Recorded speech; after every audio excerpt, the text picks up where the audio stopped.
Hi everybody, I'm Christy Goranson and welcome to Washington Grown. And I'm so excited about this episode because it's all about sweet treats. We're at Sweet Frostings in downtown Spokane where co-owner Judy Rozier is baking up some pretty spectacular sweets. We'll get to tour the bake shop, then learn the secret behind one of her most popular cupcakes. We'll meet with Maier to learn all about dryland wheat farming and how he's helping to feed people around the world. Kelsey's at a Piece of Cake bakery in Seattle's International District to learn how Washington wheat is being used to create a variety of Asian pastries. I'll sit down with registered dietitian Craig Hunt to discuss his take on gluten-free diets. Tomas is at River Park Square to see if shoppers can guess the secret ingredient in one of Sweet Frosting's most unique cupcakes. Then we're in the kitchen with our home chef, Kristen. Today we're celebrating sweet treats, and I'm showing you how to make triple chocolate cookies. My favorite cookie. They're gooey, decadent, and rich. All this and much more on Washington Grown.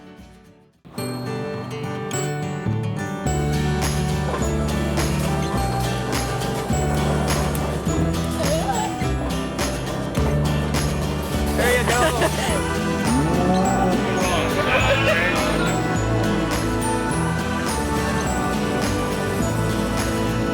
That's okay. For whole wheat, this is pretty awesome.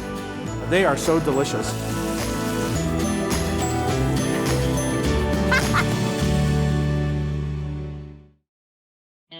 Located in downtown Spokane, Sweet Frostings has been creating a buzz for locals who just can't get enough of their sweet treats, selling 900 cupcakes daily.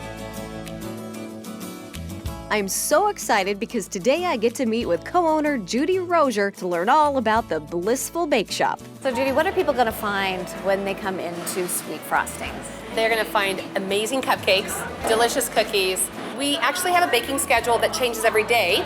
So our most popular cupcakes you'll find 6 days a week when we're here, but then every day other flavors change. So it's always kind of fun to come in and just check it out.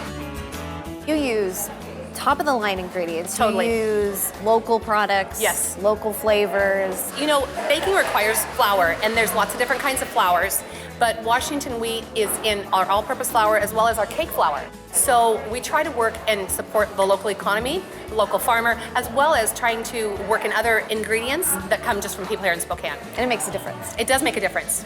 And it sounds like Judy's customers agree. It's just like the perfect dream cupcake. They're just like they've been made at home. They're just really moist and the frosting is amazing and they just stay good for a long time, so. These cupcakes are the best.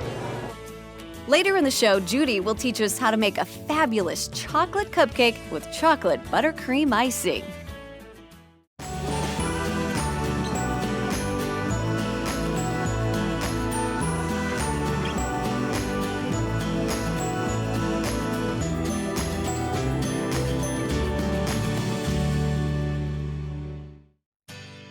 Just outside of Ritzville, fourth-generation farmer Meyer is keeping up with tradition as he grows and harvests wheat on the same land that his great-grandparents settled on over 100 years ago.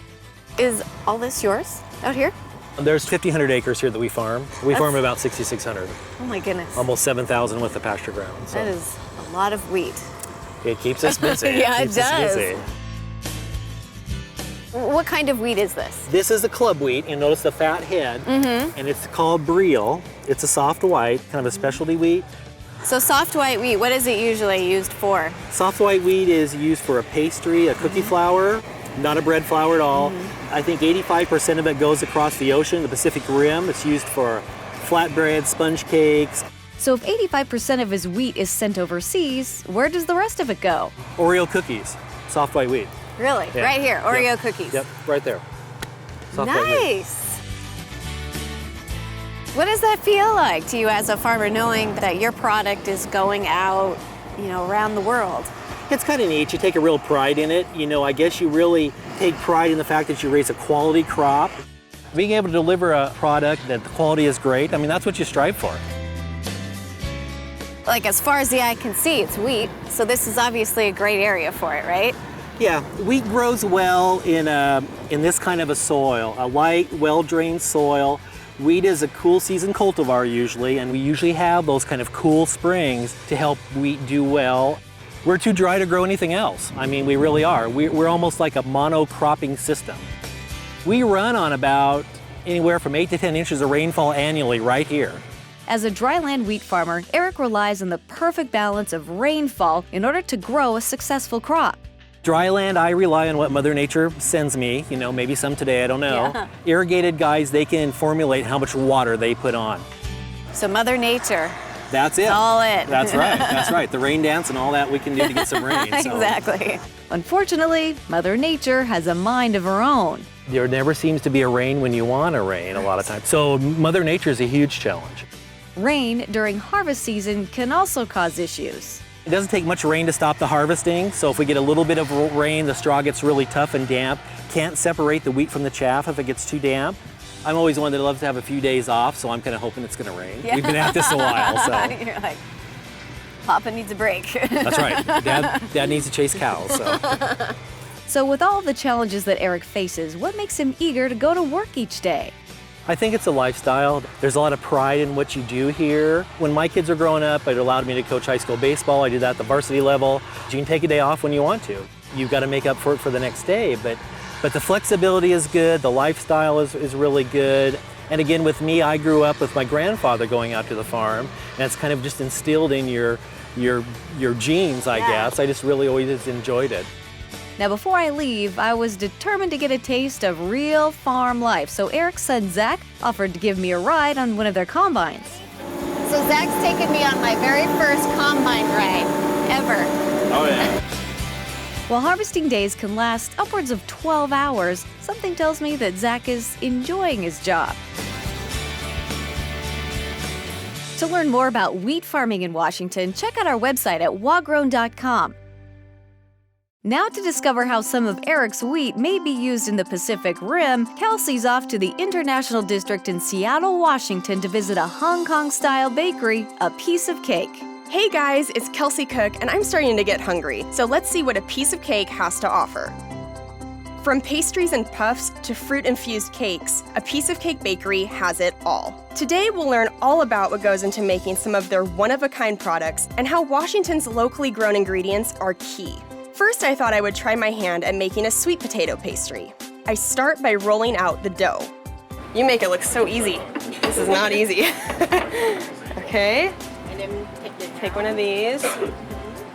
Okay. Same kind of thing to it.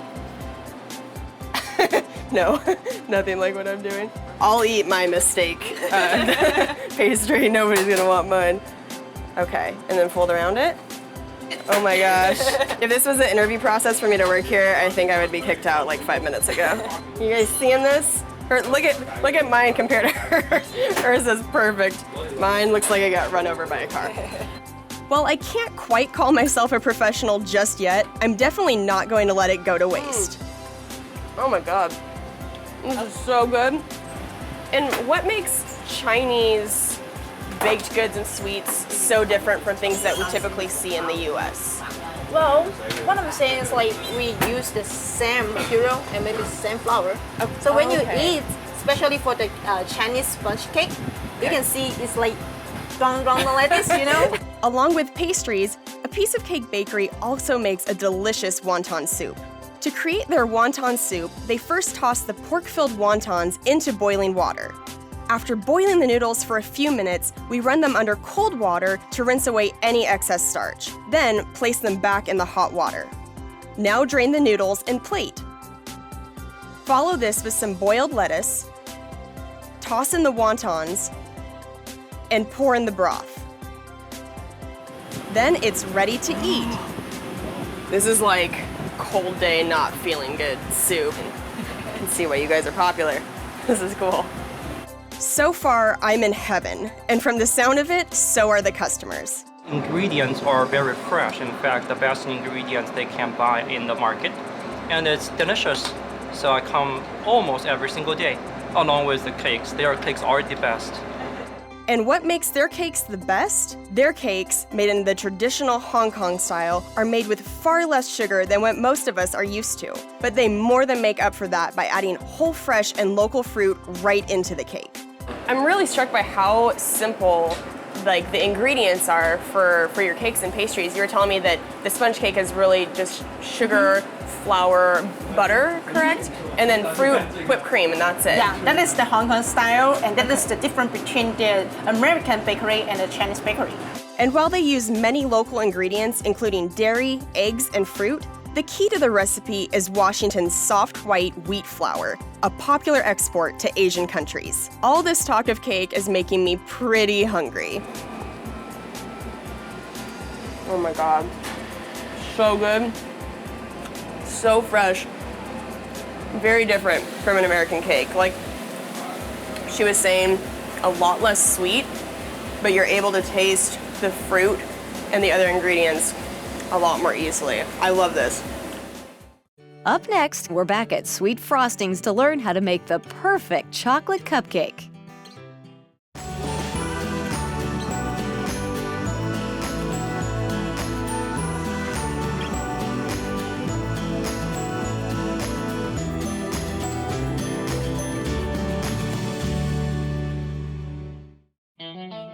We're back at Sweet Frostings, where co-owner Judy is baking up some of the sweetest treats in downtown Spokane.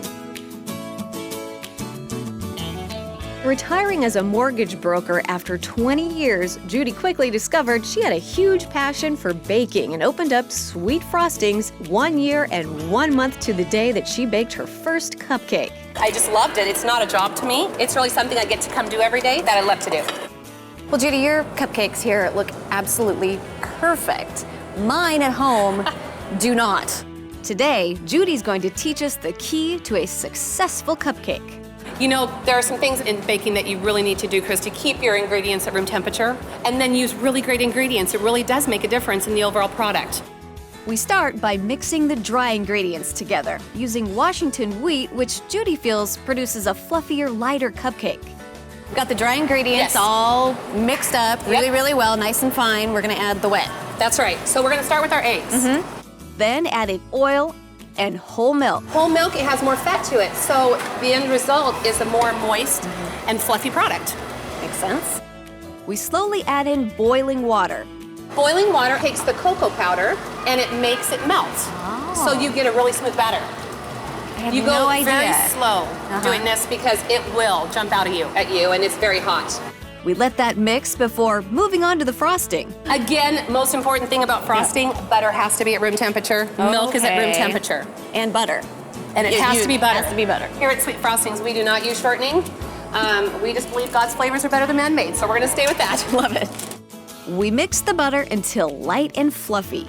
If you look at that butter in there, it has turned color. It's paler yellow. It is. I wouldn't say white, but it is a lot paler. That's when you know that you're done and you're ready to move on to the next step of the frosting. Okay. That means it's fluffed up, there's some air in it. So now we are going to add powdered sugar. Yes, this can be an explosion. Yes, it can. We slowly add in powdered sugar. And this does take time. Don't get impatient because if you do it, well, you'll be cleaning up way longer than this icing's gonna take. Yeah. Cocoa powder, whole milk, and vanilla are added to complete the chocolate buttercream frosting. And the room temperature, why is that important? In baking, room temperature means the temperature of the batter is consistent and everything does better from room temperature. Otherwise, if you're baking with things that come right out of the refrigerator, it takes a certain amount of time in the oven just for the ingredients to come up to temperature. So the consistency, everything works better. So now comes the best part, tasting the frosting. Yes. Okay.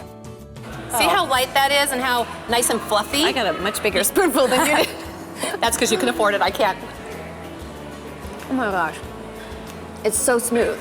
Smooth, chocolatey, delicious. We use an ice cream scoop to create a perfectly consistent batch of cupcakes. Bring it over, dump. And we just keep doing that. Be perfectly the same. Then bake in the oven and allow to cool. Miranda's an expert froster. Very, very fortunate to have her. So okay, so how do we do it? She's going to show you how we do what we call our classic poof. We call it Sweet Frostings poof. Now it's my turn. Squeeze, squeeze, squeeze, squeeze. Keep going, keep going, keep going. Now pull up. See, yay! That was good. We add on a few sprinkles, then top with a signature Sweet Frostings heart. So pretty. I know. After hanging up my apron, I head out front to choose my treat. So here you go. Thank you so much, and thank you for letting me come in and mess up your kitchen. Oh, you are so It was really welcome. fun. It has been so fun. I learned a lot too, so Well, I've been blessed, appreciate it. so Thank you. it's been a good day. I can't wait. Look at how cute that is. This is the salted caramel cupcake. It's just perfect. Not too sweet. The frosting is to die for. I'm gonna eat the whole thing.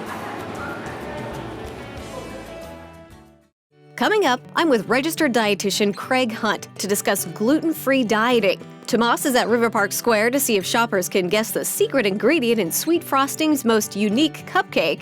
Then we're in the kitchen making gooey triple chocolate cookies with our home chef Kristen.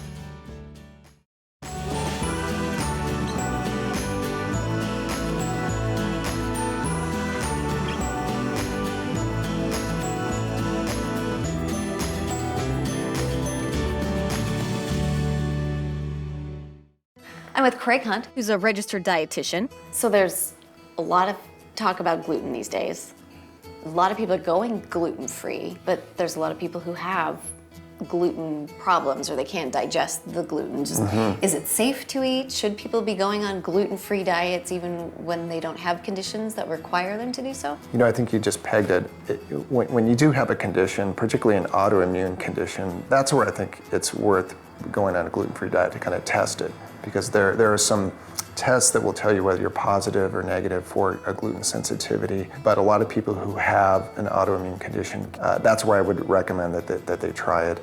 But other than that, I think that it's not necessary to go on a gluten-free diet. I think you're just spending extra money for a lot of products and it's just not necessary.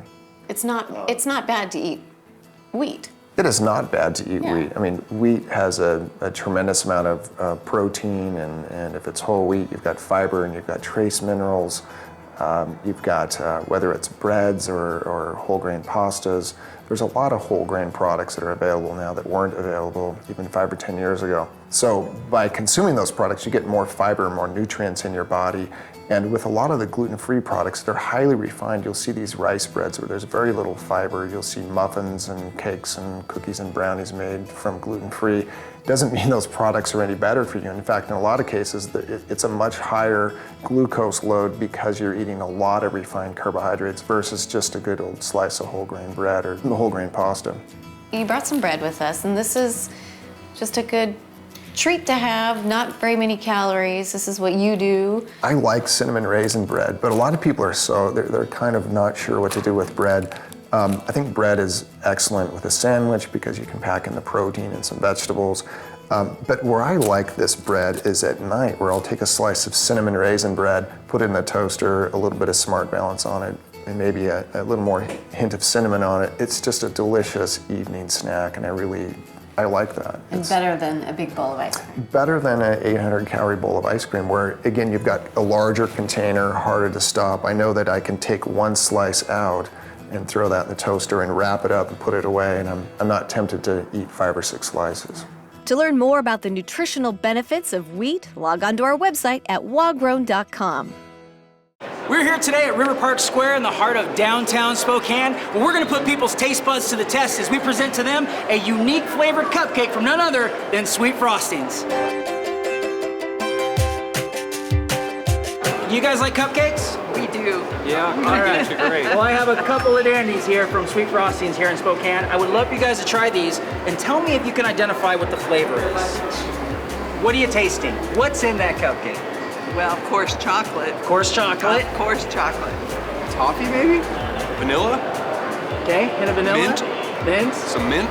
It's chocolate, but it's a little more bitter than you would expect chocolate to be. A little bit of like butter to it. Mint. Is there a little bit of banana in there? Banana and chocolate? That's exactly what it is. Like a Kahlua. Okay, that's interesting.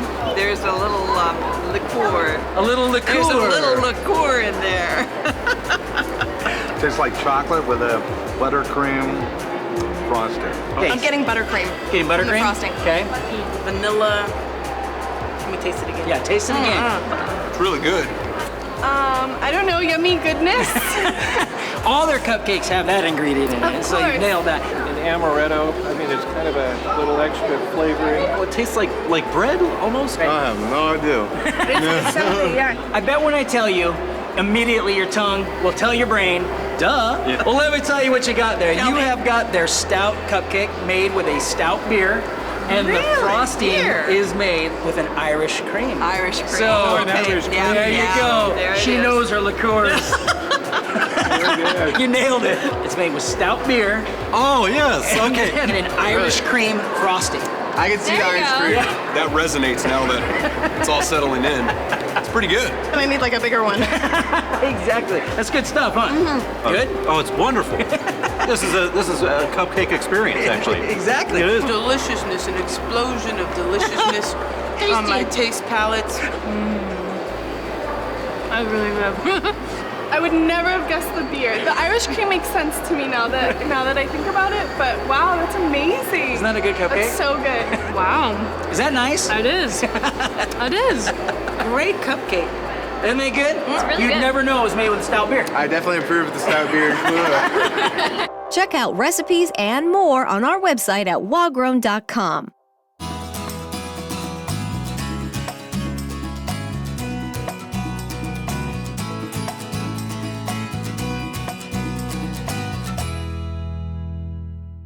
All right, it is cookie time. My favorite time of day. Mine too. We have some wonderful chocolate that's Made- made in Seattle. Seattle chocolate for us. Nice, and we have our Washington wheat flour. We even have Dairy Gold Dairy butter. Gold butter. All good things come from These are Washington. Washington cookies. So let's do it. What are we gonna make? We're making triple chocolate cookies. Sounds like death by cookie. You know, Death by chocolate cookie. What a good way to go. Exactly. So we're gonna start by creaming together our butter and our sugars. Okay. And we'll just get going on these. I love this recipe. And sometimes I just can't control myself around it. So I limit the number of cookies I bake the first time, and then I freeze the And then rest. you put the rest in the freezer. Yes. That's good. And well, then you have them on hand when your kids are begging for something sweet, or when your kids are in bed or and when you your watch kids are in something bed and sweet. you want to watch that movie that you haven't been able to see in a while. I'm glad I'm not the only one that does Yeah, that. exactly. So we're just gonna cream them right here for about a minute and a half till they look nice and light and fluffy. Okay, butter There we go. and sugar are creamed. And scrape down the sides.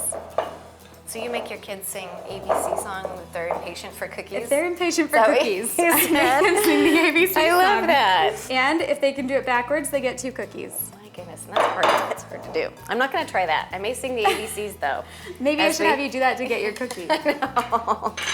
We add in our egg and vanilla, then mix before adding in our leavening agents and cocoa powder. That's the first of our That's the triple first chocolates. of the triple chocolate. She's using Oh, cookie dear. math. Yes. You can already smell it getting all fudgy. Yep. Can't waste any This is of the bad now. the See? kids fight for these. Mm-hmm. All right. Now we'll scrape down our bowl again. Okay. And then I will have you add in our flour. Okay. Using the spoon. We're Okay. just gonna mix it with the spoon. And while you do that, I'm gonna chop some chocolate. Some of these chocolate bars. We Okay. have a milk chocolate bar and a dark chocolate cherry almond. Whoa. Yeah. And they're both going Into our triple chocolate okay. cookies. So that's where we get 2 and 3. Yes. That's 2 and 3. How about that? And that's what's fun about this is that you can really mix it up with the chocolates you're adding, and you can go, find some artisan chocolates, some local chocolates. Yeah, we just made. whatever kind of suits your fancy. And there are so many great artisan chocolate makers out there. You could really get creative. We found a chocolate chili bar. I thought that could be fun to try sometime That too. would. I'm personally a dark chocolate person. I am a milk chocolate person all the way. Look at this. Yeah. We both have our favorites. Yeah. Moving into the cookie. We add in our chocolate chunks, then stir to combine. I think it looks perfect. Okay, I'm just gonna use my fingers because then Then you can lick your finger. and I get to go like this. I thought there might be You know a reason me. behind that. You know me. Okay. So we'll just put them on our cookie sheet, and we've already preheated our oven to 350 degrees. We continue to evenly distribute 12 dough balls onto our cookie sheet. You said that this can freeze if you don't want to bake all of them. Mm-hmm. And do you just I do it in balls. So I'll do it just like this, Oh, and then okay. freeze it in the freezer for a cookie couple sheet. hours, just Yeah. till they're solid. So they hold their form. And put them in a bag, and then you can just bake them straight from frozen. So easy. I love it. I think we're ready. We place the cookies in the oven and bake for 10 to 12 minutes. Those look Good. Here we go. So get them on a cooling rack. And then we'll move them right off so they can stay nice and fudgy on the inside. These looking good. I hope you're not counting all of them because some of them might be missing. All of these? What? I think we have some people who might like some cookies. Who would like What do you cookies? think? Who wants some cookies? Who's there, you guys? Ooh. Would you like a guys want cookie? some cookies? Yeah? What do you think about that one? That here. One. You like, don't you? You got a big one Oh right my there. gosh, this one is gooey already. I'm in sure to get one Oh my gosh. with a lot of dark chocolate. That's great. What do you think? Thumbs up. Is that what I get? She can't even talk because her mouth is full. I just talk with my mouth full, don't I? All the time. What do you think, Ethan? Look at your face. That is awesome. That's a good cookie right there. That's the way a cookie should be. To find Kristen's recipe for triple chocolate cookies, log on to our website at washingtongrown.com. Whether it's overseas or in your local bakery, it's pretty remarkable to think of all the places this wheat will go. Hope you've enjoyed this episode of Washington Grown. Thanks for joining us.